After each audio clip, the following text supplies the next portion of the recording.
Focus on Abilities is brought to you by Tier Memorial Hermann, redefining rehabilitation, removing barriers, re-enabling independence. In the ILRU Southwest ADA Center, promoting compliance with the Americans with Disabilities Act. Welcome to Focus on Abilities, a program about issues affecting the lives of people with disabilities. I'm Lex Frieden. I'll be your host for today's program. I'm professor at the University of Texas Health Science Center at Houston, and I direct the Independent Living Research Utilization Program at Tier Memorial Hermann. We have a very interesting program for you today, and I'm anxious to address our guest, but I'll do so after I ask you this question and we take a short break. The question is, how long does it take to get through law school? You might not have thought of that before, but we'll have the answer by the end of the program. Please stay tuned. This is Focus on Abilities.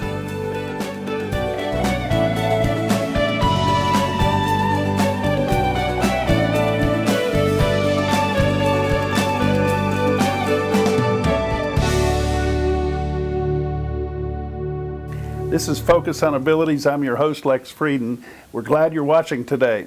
We have a special guest for you, and I'm eager to introduce her. This is Professor Jessica Roberts from the University of Houston Law School. Jessica, welcome to Focus on Abilities. Thanks so much, Lex. I'm excited to be here.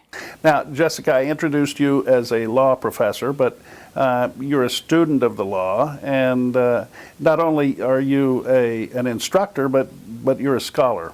And I'm just curious to know how you would describe your work.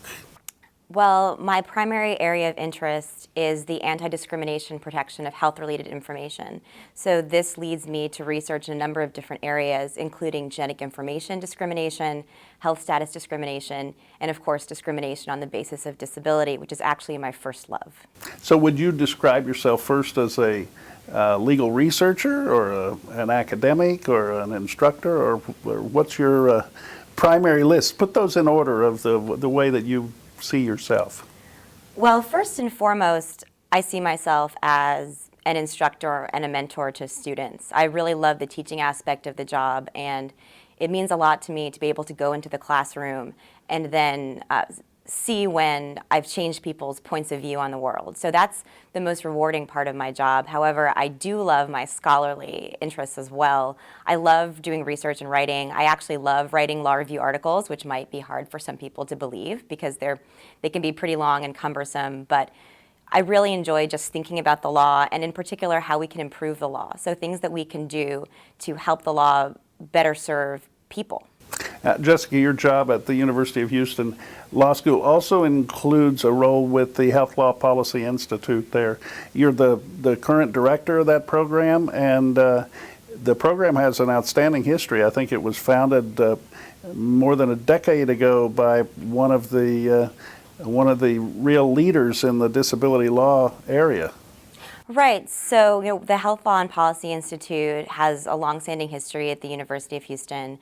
I think that you're referring to Mark Rothstein and his wife Laura Rothstein, who are both very strong advocates for people with disabilities. And we have so many resources here in the city of Houston with the medical center and the various universities that it just made sense to create some sort of a nexus between the law center and those other resources to allow legal scholars to think more deeply about issues related to health and how those intersect with the law. Well, in fact, the Health Law Policy Institute at U of H is ranked among the premier legal training programs in health law, extending well beyond disability. You mentioned genetics and other issues that are relevant to law and people, and particularly people who are disenfranchised, I guess. Absolutely, and with the Affordable Care Act having passed and healthcare reform, we are plenty busy over at the Health Law and Policy Institute in terms of addressing the ways in which the law has now changed, and as well as thinking about further changes that need to be made. So a lot of us work with health insurance and thinking about ways to improve coverage for folks. There's also, this is not my area, but there's a ton of folks that are working on regulation and implementation. So, making sure that the law and then the regs that go along with it are implemented properly So there's a lot of different kinds of work being done over at the Health Law and Policy Institute. Well, you mentioned the Affordable Care Act, and I know there's a lot of people who are really curious about how it will play out. Obviously, a lot of rules that have even yet to be written. Is most of that work focused on federal rules, or is it also interact with the state? What's the interaction there?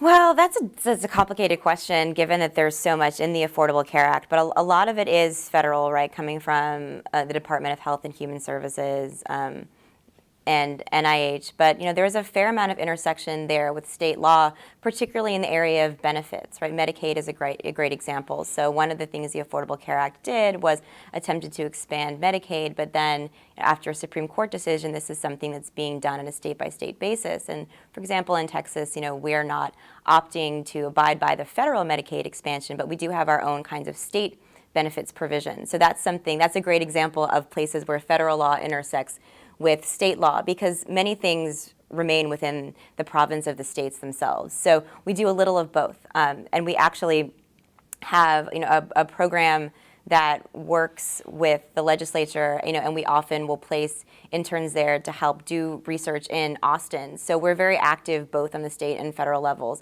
in terms of looking at the current state of health law.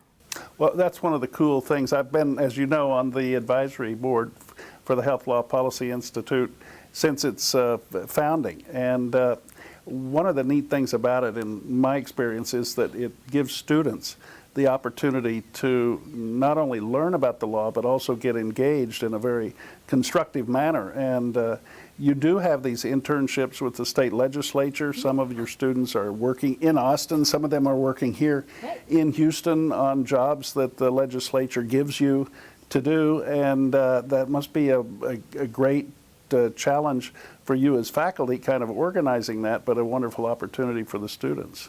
Absolutely, and that's one thing. The Health Law and Policy Institute, it functions not only as a place for faculty. We sit all together, we office together, so it's a very dynamic and enriching workplace, right? Because you have a number of people working on different things within the same space. So it's not only useful to us, but it is designed as a resource for the students as well. So to place them in these kinds of internships, or just to give them a forum where they can sit and hang out and talk about health law. We have a lovely space, and students will often work there or hold lunches or events there. So there's a robust culture in the Health Law and Policy Institute around these issues as well. The way students get interested in health law varies. Absolutely. And I suppose the same can be said for faculty. Yes. What led you to health law? Well, as I mentioned, thinking about issues related to disability discrimination was really my first academic love, thinking about how we can address the kinds of disparities faced by people with disabilities. I'm the child of a parent with a disability. My father was a bilateral amputee.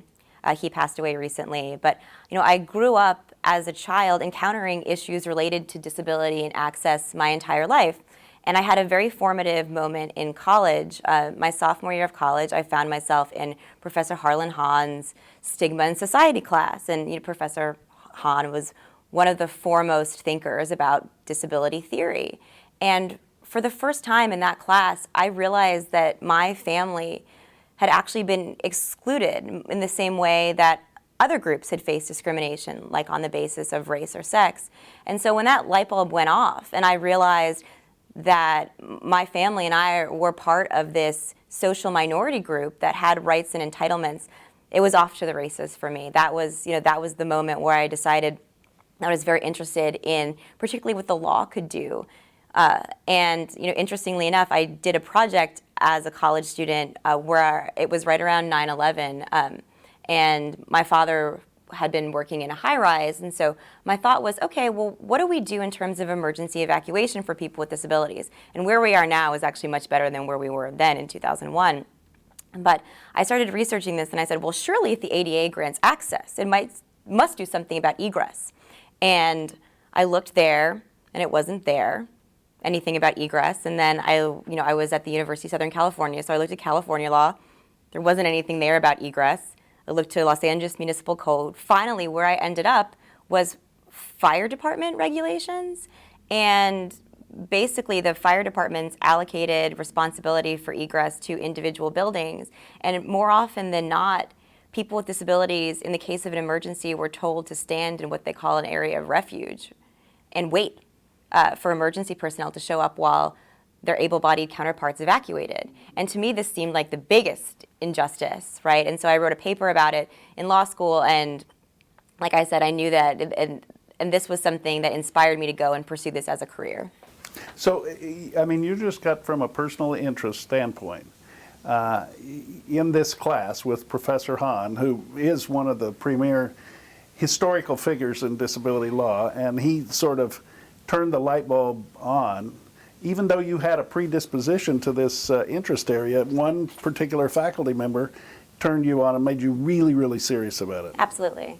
Well, let's talk about how Jessica Roberts is going to do that for her students. We'll do that right after we take a break. Thank you all for watching. This is Focus on Ability. Stay tuned. We'll be right back with more.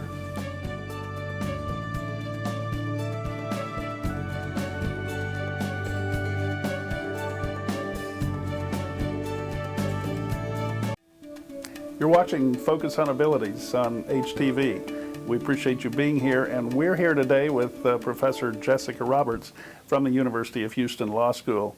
Now, Jessica, we talked just a little bit about the inspiration you had to want to be focused in law on disability law, but it's not a simple project. I mean, a person just doesn't get a flash that they want to be a disability lawyer. You at the time were a student at the University of Southern California, and the undergraduate student probably already thinking about law. Where did you go from there? So I mentioned I was in Professor Hahn's class, and I got inspired to think about issues of disability as social rights issues. So that was the big light bulb that I realized this is an issue of civil rights. And I had already been interested somewhat in the law. I was a political science major, but once I started doing legal research in the context with that class and a couple other classes, I realized I really like this stuff. And so I decided that I would at some point want to go to law school. And I was fortunate enough to go to the Yale Law School, but unfortunately the Yale Law School, despite its very elite status, did not offer a academic course on disability law. So actually what I ended up doing was sort of carving out a curriculum for myself, where I ended up looking at employment law so that I could learn about Title I of the ADA, doing independent research projects. So from there, I took a personal scholarly interest in the ADA that then grew. And so while I was in law school, I knew I at some point wanted to be an academic. I was fortunate that I got to be an academic relatively quickly, and I always knew I wanted to focus on these issues of discrimination and civil rights. So Jessica, when you were in law school, this is something I think it's important for young people in particular to know. I mean, you had an idea of what you wanted to focus on, but there wasn't a program in that. You said you carved out your own niche there. So in other words, you put together a program by taking courses that Absolutely. you thought would contribute to your background and your basic knowledge of law, and you then could apply it to particular problems. I should mention that there are some outstanding legal scholars at Yale who have done remarkable work in the field of disability. They just apparently didn't put together a program per se. Right, and so even though there would be folks writing about the ADA, there was not one specific dedicated class to disability law, like the class that I teach at the University of Houston Law Center. So, I had the opportunity to work with folks that had written great things about, I mentioned employment discrimination or government benefits or things like that. So I basically looked at the curriculum and thought, okay, these things that interest me, how can they intersect, and what's the kind of background knowledge that I need to then apply in these other circumstances? And then I myself became an expert in this genetic information discrimination, where there's really no, there's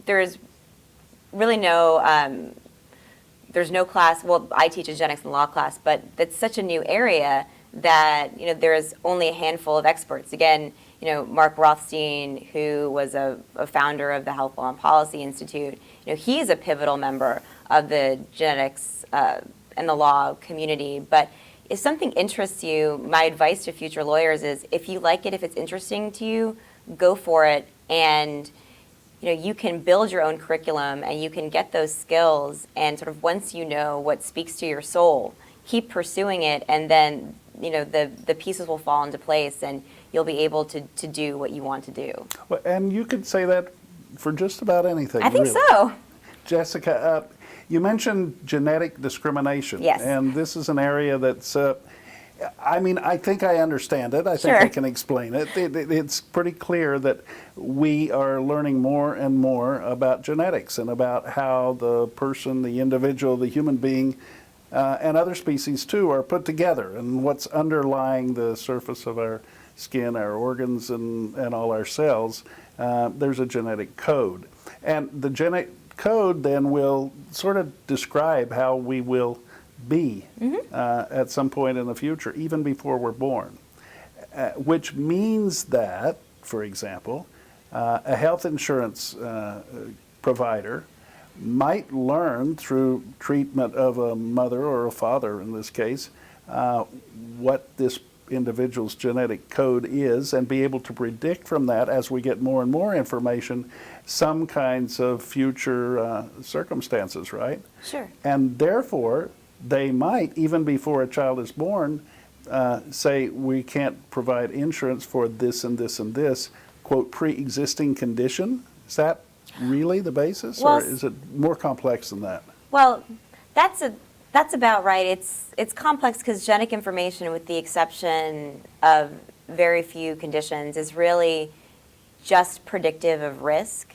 So, the major example, where you have, pure penetrance, in other words, if you have the gene, you'll get the condition, is Huntington's disease. But Huntington's is by far the exception than the rule. More often than not, you just have a heightened probability when you have a particular genetic variant. So we've known for a long time, for example, that if both of your parents died from heart disease, the likelihood that you may die from heart disease is higher than the normal population. And that has nothing to do with, it has a lot to do with genetics, but you don't need genetic information to draw those kinds of conclusions, Sure, right? The best example would be, BRCA1 and 2, those variants that are associated with breast cancer. And so that we know in certain populations, if you have a particular variant of the BRCA1 or BRCA2 gene, that increases your likelihood of having breast or ovarian cancer, right? Angelina Jolie made this, pop culture stuff. So, but it's still just a heightened probability. So it means your chances are more likely than the general population. So genetic information, one of the important things to understand is it is more often than not framed in terms of probabilities. So it's more likely you'll get a condition. And the concern about discrimination, so you're absolutely right, health insurance was one of those areas where there was a lot of concern about the potential for discrimination. So much so that Congress passed the Genetic Information Non-Discrimination Act in 2008. GINA, which has a very clever name, right? So the acronym is GINA. And GINA prohibits discrimination on the basis of genetic information in health insurance and in employment. So that health insurer can no longer do that, right? Go in and say, we won't accept you on the basis of your DNA, effectively. So we have GINA now intended to offer some protections. But what's really interesting to me as a scholar of disability is the connection between genetic information and disability. So genetic information, if you manifest a particular condition, can then lead to having a disability. So GINA protects discrimination on the basis of genetic information, which it defines as the results of genetic tests, the results of genetic tests of your family members, and genetic conditions in your family members. Well, what's missing? Genetic conditions in you. That's not protected. So, if you're one of those people who has that heightened probability of breast cancer and you have that gene, if your employer fires you for having the gene, that's a GINA claim. If your employer fires you for having breast cancer, that's possibly an ADA claim. However, the ADA defines disability in terms of substantial limitations. So you can imagine a world in which someone has the variant but does not yet meet the legal definition of disability, and then there's this gap in protections. So a person could actually be not only genetically predisposed, but actually have the condition. Absolutely. and yet not be qualified for protection under the ADA or under GINA. Absolutely. So and this is a theory, this is something, as well, that Mark Rothstein has written about, that there's this potential for a gap in coverage. So, in order for a condition to be considered a disability, it has to be substantially limiting, or you have to regard the individual as having a disability. And that's a little tricky defining what that means. But, you can imagine a world in which you have a genetic condition, it manifests itself, so it's no longer covered by GINA, but it's not yet progressed to a stage where it's a substantial limitation, so the ADA doesn't kick in yet. And so it's those folks that are super vigilant getting the genetic tests and monitoring their health and getting early diagnosis that would be most at risk. So those of us that are working in the area of genetic information discrimination, like me and Professor Rothstein, we've written trying to urge Congress to fill this gap. So I wanted to get to that. Legal scholars are not the kinds of lawyers who go out looking for cases people to represent. At some point, you're dealing with information that's more hypothetical, even abstract, and you're applying your knowledge to improving laws. Right, and so that's one of the nice things about a legal scholar is, unlike a regular lawyer, you don't have to accept the law as it is. So, if you're practicing law, the law is what it is, like it or not. But legal scholars have the opportunity to think creatively about what the law could be. And that's actually something that I also encourage my students to do, when they are, going into their careers as lawyers. Because you can look at the law, you can accept it, but there's room for creative arguments and to sort of push back on statutory language and say, the statute says this, but we push you to interpret it this way, Judge. And so I think that kind of forward thinking is something that's extremely important in the law, because, the law is always evolving. It's always changing. And I think the popular perception might be that it's relatively static, but it changes sometimes on a daily basis, right? So Jessica, it's been a wonderful conversation. We're nearing the end of our conversation. But I wanted to know, you've obviously been inspired yourself. People will be watching this program who will be inspired. If a young person's watching the show and they want to study disability law, they can write you at the University of Houston. Absolutely. Or apply to law school there and focus on disability law if that's their penchant. And as well, if somebody's watching the program who's interested in finding a lawyer who can represent them, what do you advise people for that? It's probably the best course of action is to try to contact someone, like a legal aid kind of an organization. Okay. Also, too, I think that there are particular specialized disability rights groups, at least in the city of Houston. Well, the one that I would recommend is the Southwest ADA Center. I would recommend that one as well. And the number for you who are watching is 1-800-949-4232. We appreciate you watching. Jessica, thank you so much for being our guest on Focus on Abilities today. Thank you. We'll be right back with more. Stay tuned.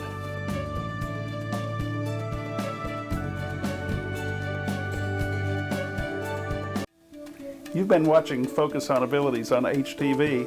I'm Lex Frieden, and today our guest has been Jessica Roberts from the University of Houston Law School. If you're interested in more about the law school, you can look online at www.law.uh.edu. And if you're interested in information about disability rights, you can call the Southwest ADA Center at 1-800-949-4232. At the beginning of our program, we ask you how many years it takes to get through law school. And the answer to that, I'm sure Jessica would tell you, is it varies. It depends on what kind of lawyer you want to be and how long you want to study it. In many cases, it can be from 4 to 8 years. So please get more information online. I want to thank all of our sponsors, and I want to thank HTV and you for watching most of all. This has been Focus on Abilities.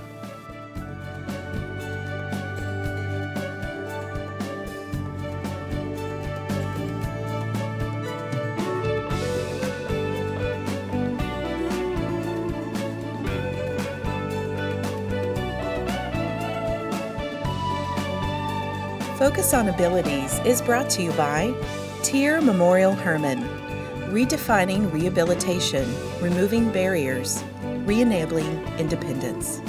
In the ILRU Southwest ADA Center, promoting compliance with the Americans with Disabilities Act.